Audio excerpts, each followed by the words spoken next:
नमस्कार, मी हर्षदा स्वकुळ. काही दिवसांपूर्वी एक व्हिडिओ केला होता. त्याच्यामध्ये मी तुम्हाला एका कॅनेडियन चायनीज प्रोफेसरचं एक भाकीत सांगितलं होतं. ते असं म्हटले होते की अमेरिका हे युद्ध हारेल आणि वर्ल्ड ऑर्डर त्यानं बदलू शकेल. अजून अमेरिका ऑफिशियली युद्ध हारली नाहीये ना, काही वर्ल्ड ऑर्डर वगैरे बदलली आहे, पण युद्ध थांबलं नाहीये आणि अमेरिका दमली आहे. ही स्थिती जगासाठी धक्का देणारी आहे. ज्या देशाकडे भयंकर मोठी नेव्ही पॉवर आहे, आर्मी पॉवर आहे, त्या अमेरिकेनं युद्धामधून टाइम प्लीज म्हणणं ही अमेरिकेसाठी लाजिरवाणी गोष्ट आहे. आणि हे मी नाही म्हणते, इस्रायल म्हणतंय. इस्रायल काय म्हणतंय मी तुम्हाला एक मिनिटभरात सांगतेच, पण लक्षात घ्या ना काय चाललंय. 48 तासात स्ट्रेट ऑफ हॉर्मुझ क्लिअर केलं नाही तर इराणच्या पॉवर प्लांट्सवर आणि एनर्जी इन्फ्रावर US हल्ले करेल हे ट्रम्प म्हटले होते. पण 13 days war, just for fun, tired of winning अशा बडबडीनंतर सुद्धा ट्रम्प ठरलेत आता टॅको. अमेरिकेतल्या फायनान्शियल मार्केटमध्ये ट्रम्पला म्हणतात taco. Trump always chickens out, म्हणजे काम कमी फडफड फार. तसंच झालंय. 48 तासांची टाइमलाईन संपायच्या आधी काही तास इराणच्या रिव्होल्युशनरी गार्ड्सना अमेरिकेला डिवचलं खरं. Hey Trump, you are fired. You are familiar with this sentence. Thank you for your attention to this matter. पण तरी अमेरिकेनं एकतर्फी एक मेसेज ट्रूथ प्लॅटफॉर्मवर टाकला की I am please to report that the United States of America and the country of Iran have had over the last 2 days very good and productive conversations regarding a complete and total resolution of our hostilities in the Middle East. म्हणजे याचा अर्थ Iran आणि अमेरिकेमध्ये संवादाला सुरुवात झाली असं Trump सांगतायत. I have instructed the department of war to postpone any and all military strikes against Iranian power plants and energy infra for a 5 day period. 5 दिवसांचा आता ब्रेक घेतलेला आहे ट्रम्पनं. इस्रायलसाठी USनं युद्ध सुरू केलं, त्यामुळे युद्धबंदी वगैरेचा डिसिजन आम्ही एकत्र घेऊ असं की काही ट्रम्प म्हणायचे. आता इस्रायलला ट्रम्पनं फुल टोलवलंय, त्यामुळे इस्रायल म्हटलं आम्ही नाही युद्ध वगैरे थांबवणार, आम्ही अमेरिकेचं काही ऐकणार नाही. इनफॅक्ट नेत्यानहू गव्हर्नमेंटनं ट्रम्पला सुनावलंय. ते म्हटलेत की ट्रम्पचं असं बॅकडाऊन करणं हे अमेरिकेचा वीकनेस वाटणार आहे इराणला. इराण तशाच अर्थाने ते घेणार आहे. डोनाल्ड ट्रम्प कसे एकतर्फी बोलतात हे आपल्याला माहिती आहे. इनफॅक्ट आपल्याला जास्त चांगलं माहिती आहे, कारण भारत US ट्रेड डीलबद्दल त्यांच्या ट्रूथ पोस्टमध्ये काय काय गोष्टी होत्या हे आता मी परत सांगायची गरज नाही, राईट. पण भारतानं त्यावर ट्रम्प कधी खोटं बोलतायत, काही गोष्टी मनाच्याच त्यांनी घुसडवल्यात त्याच्यात, असं कधीच काही म्हटलं नाही. सांगायचा मुद्दा, दर 2 तासांनी मूड स्विंग्स होत ट्रम्पचं 1 day कम्युनिकेशन जगाबरोबर सुरू असतंय. कालपासून तेच सुरू आहे. इराणवर हल्ला करून मिडल ईस्टमध्ये अमेरिका आता रुतलीये, फसलीये. ना स्ट्रेट ऑफ हॉर्मुझ क्लिअर करायला कोणता देश धडाडीनं अमेरिकेच्या मागे उभा राहतोय, ना फ्रंट फूटवर येऊन अमेरिका आणि इस्रायलच्या बाजूनं इराणवर मिसाईल टाकण्याची कुठल्याही गल्फ देशाची अजून हिंमत झाली नाहीये. ट्रम्पच्या ट्रूथ पोस्टनं जगभरातल्या मीडियामध्ये मग बातम्या सुरू झाल्या. सीज फायर झालंय, जरा शांतता आता येऊ शकते, इराण अमेरिका एका टेबलवर आले टॉकसाठी. ऑब्व्हियसली मार्केट रिॲक्शन्स पहिल्यांदा यायला लागल्या. वीकेंडला गगनाला भिडलेले ऑइल प्राइसेस थोडेसे खाली आले.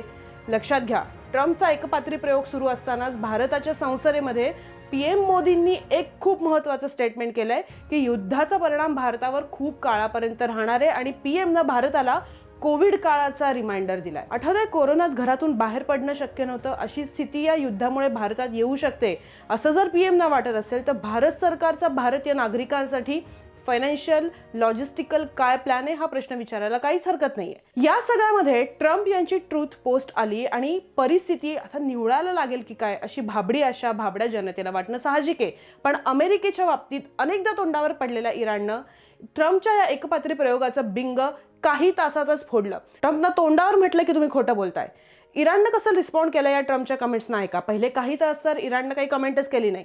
त्यानंतर इराणचे फॉरेन मिनिस्ट्री स्पोक्सपर्सन इस्माईल बघाई असं म्हटले की काही रिजनल देशांकडून काही मेसेजेस येत आहेत, मेडिएटर म्हणून ते काम करण्याचा प्रयत्न करतायत, पण काहीही निगोसिएशन सुरू नाही आहेत.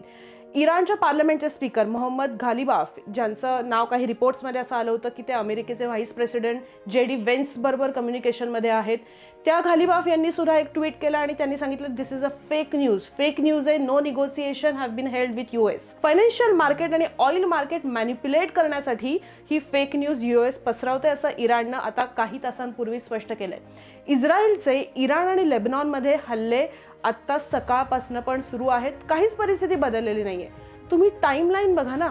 शनिवारी 21 मार्चपासून न्यूक्लिअर शब्द जगाच्या कानावर यायला लागला, प्रॉमिनंटली यायला लागला आणि 23 मार्चला अमेरिकेनं 5 दिवसांचा ब्रेक घेतला. शनिवारी काय घडलं, 21 मार्चला इस्रायल US स्ट्राईक्स केले इराणच्या नेतान्स न्यूक्लिअर फॅसिलिटीवर. इराणनं हे डिनाय केलंय की त्यांचा न्यूक्लिअर प्रोग्राम तिथे सुरू आहे. इनफॅक्ट इंटरनॅशनल वॉचडॉग IAEA, बऱ्याच व्हिडिओजमध्ये मी याबद्दल तुम्हाला सांगितलंय, हे वॉर सगळं सुरू असताना या IAEAने कन्फर्म केलंय की इराणकडे न्यूक्लिअर वेपन्स नाही आहेत. तरीसुद्धा या नेटॅन्स न्यूक्लिअर फॅसिलिटीवर अटॅक झाला, जो ॲक्च्युली मागच्या वर्षी जूनमध्ये पण झाला होता. कारण अमेरिकेनं असं त्यावेळेला म्हटलं होतं की इथेच अंडरग्राऊंड न्यूक्लिअर एनरिचमेंट होती. मग ऑलरेडी अटॅक झाला आहे तिथे, मग पुन्हा अटॅक का, हा तर प्रश्न तसाच राहतो. पण अमेरिका प्रश्न विचारण्याच्याही पलीकडे आता गेलेली आहे. दुसरीकडे याचं रिटॅलिएशन म्हणून इराणनं इस्रायलच्या डिमोना शहरावर अटॅक केला. Shimon Peres nuclear research facility ही या शहराच्या अगदी लगत आहे. मिडल ईस्टमधली अत्यंत महत्त्वाची ही फॅसिलिटी आहे. इस्रायलनं न्यूक्लिअर वेपन्स इथूनच तयार केलेत.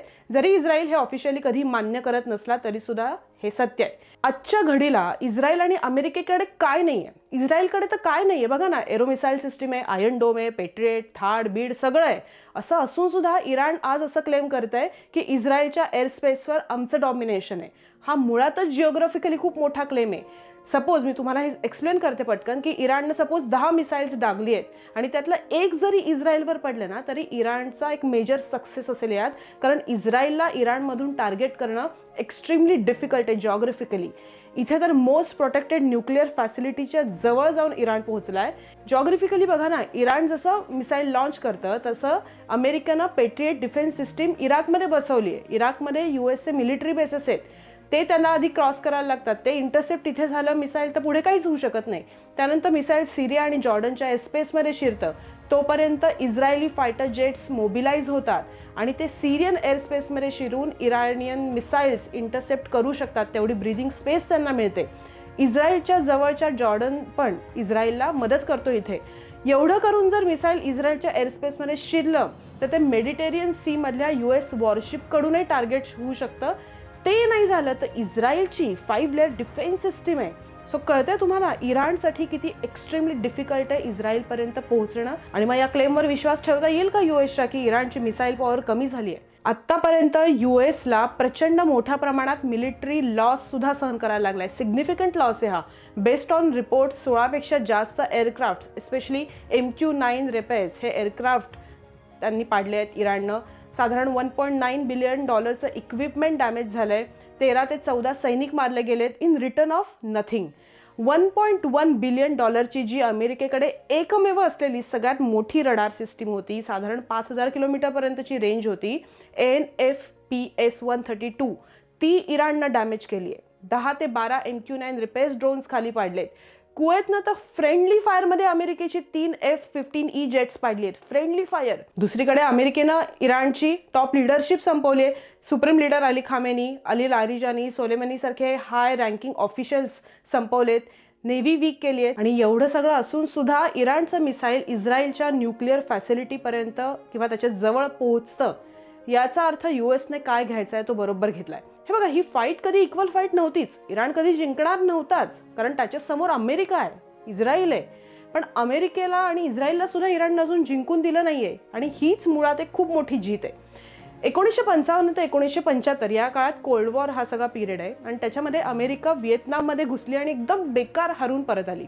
अमेरिकेनं साम्यवादाचा प्रसार रोखण्यासाठी दक्षिण व्हिएतनामच्या बाजूनं उत्तर व्हिएतनाम विरुद्ध लढा दिला होता.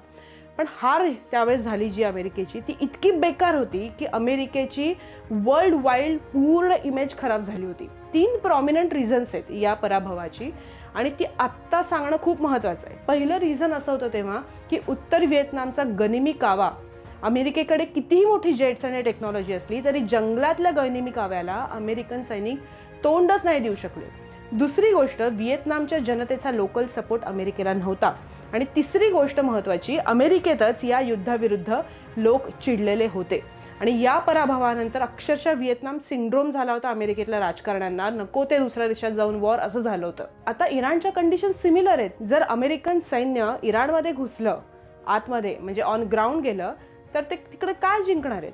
लोकल सपोर्ट तर पूर्णपणे संपलाय आणि ट्रम्पनं अननेसेसरी या युद्धात नाक घातल्यामुळे अमेरिकन्सचा सुद्धा विरोध आहे असे अनेक सर्वे आता समोर येत आहेत. जग एनर्जी क्रायसिसमध्ये शिरलंय. ऑइल प्राइसेस 50% जास्त वाढल्या आहेत. जे इन्फ्रा डॅमेज झालंय ते रिपेअर होऊन तिथून पुन्हा गॅस मिळायला वर्षानुवर्ष लागू शकतात. कतार एनर्जी सीईओनं USA वॉर्न केलं. म्हणजे बघा ना, ऑइल प्राइसेस 50% वाढल्या आहेत. मनुष्यहानी आपण विचारायलाच नको, त्याचा विचारच करायला नको. आणि एवढ्या सगळ्यांना ना त्या इराणमध्ये रिजिम चेंज झाला, ना न्यूक्लिअर बॉम्ब सापडला, ना इस्रायल आता सेफ आहे. इनफॅक्ट सेफ्टी शिल्ड आम्ही कसं गल्फ नेशन्सना देतो हे US दाखवत राहिलं, ते आता उघड पडलंय. इराणची मिसाईल्स पॉवर कमी झाली नाही आहे. इराणनं न्यूक्लिअर प्रोग्राम का पुढे भविष्यात करू नये हे कन्व्हिन्स इराणला करणारी आता कुठलीही परिस्थिती राहिली नाही आहे. Damage the enemy but wins the heart, अशी ही परिस्थिती USची राहिली नाही आहे. ताठ मानेनं आज अमेरिका गल्फमधून बाहेरही पडू शकत नाही आहे. शक्ती असून युक्ती नाही, ही USची स्थिती आहे. टेक्नॉलॉजी असून धैर्य नाही, ही USची स्थिती आहे. आणि सगळ्यात महत्त्वाची गोष्ट, हे युद्ध थांबवणं आता ट्रम्पच्या म्हणजेच जगातल्या सगळ्यात पॉवरफुल देशाच्याही हातात नाही आहे. ते कुणाच्या हातात आहे हे तुम्हाला कळलं असेल तर कमेंट बॉक्समध्ये सांगा. धन्यवाद.